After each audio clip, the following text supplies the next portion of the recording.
లో సామాజిక మాధ్యమాలపై నిషేధం విధింపుతో మొదలైన ఆందోళనలు తీవ్ర రూపం దాల్చాయి. కొన్ని చోట్ల నిరసనకారులు అమానుషంగా వ్యవహరించారు. ఆగ్రహావేశాలతో ఊగిపోతున్న ఆందోళనకారులు కర్ఫ్యూ ఆదేశాలను లెక్క చేయడం లేదని ఖాట్మండు పోలీసులు వెల్లడించారు. చాలా ప్రాంతాల్లో నిరసనకారులు వీధుల్లోకి వచ్చేశారు. ప్రభుత్వ ఆస్తులను ధ్వంసం చేయాలని సామాజిక మాధ్యమాల్లో నిరసనకారులు పిలుపునిచ్చారు. ఇప్పటికే నేతల వ్యక్తిగత నివాసాలతో పాటు పార్లమెంట్, సుప్రీంకోర్టుకు నిప్పంటించారు. వీటిని విద్యార్థి సంఘాలు వ్యతిరేకించాయి. ఆ ఆస్తులను కాపాడుకునేందుకు విద్యార్థి సంఘాలు రంగంలోకి దిగాయి. హింసను కట్టడి చేసే చర్యలపై దృష్టి సారించాయి. ఈ నిరసనల్లో మృతుల సంఖ్య 22కు చేరింది. ఢిల్లీ, ఖాట్మండు విమానాలను ఎయిర్ ఇండియా రద్దు చేసింది.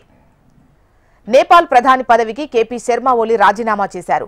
ఓలీ రాజీనామాను నేపాల్ అధ్యక్షుడు ఆమోదించారు. దీంతో కొత్త ప్రభుత్వం ఏర్పాటుపై చర్చలు ప్రారంభమయ్యాయి. నేపాల్లో చోటు చేసుకున్న పరిణామాలపై మనస్తాపంతో మాజీ ప్రధాని కేపీ శర్మ ఓలీ పొరుగు దేశాలకు పారిపోయారనే వదంతులు వ్యాపించాయి. కానీ అలాంటి పరిస్థితి ఉండకపోవచ్చని రాజకీయ పరిశీలకులు భావిస్తున్నారు. నేపాల్లో సంక్షోభాన్ని చర్చలతో పరిష్కరించే దిశగా నిపుణులు కసరత్తు చేస్తున్నారు.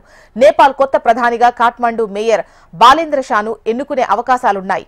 నిరసనల నేపథ్యంలో బాలేంద్ర షా పేరు చర్చనీయాంశంగా మారింది.